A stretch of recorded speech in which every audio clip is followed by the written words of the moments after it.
طيب يا رحمه هتقولي لي حاجات، قولي لي 3 حاجات انت مميزه فيها، 3 حاجات انت مختلفه ومميزه فيها.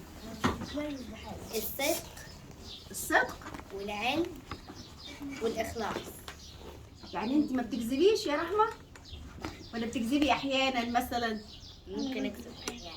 تكذبي احيانا. امتى بتكذبي؟ لما بكون خايفة ما أقول لماما على حاجة.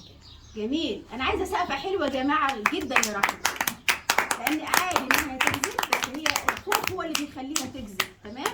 طيب نقدر نعالج الحكايه دي يا رحمه؟ بصراحة ما أقدرش. ما تقدريش؟ طب نحاول. ايه رايك لو حاولتي هتبقي مميزه اكتر؟ تحاولي تعالجي ده، يعني ما تخافيش من حاجه. لو عملتي حاجه غلط تروحي تقولي لماما عادي. تمام. ايه الحاجه الثالثه اللي انت مميزه فيها؟ على فكره ده دليل ان انت على الصدق، ان انت ما قلتيش انا ما بكذبش. انت قلتي انك بتكذبي عادي. ايه الحاجه الثالثه اللي انت مميزه فيها؟ العلم. العلم، يعني شاطره في مدرستك وبتذاكري كويس. أو إن أنا بحب أكتشف حاجات أكتر. جميل جميل، برافو. سقفه جميله الرحمه يا ولاد.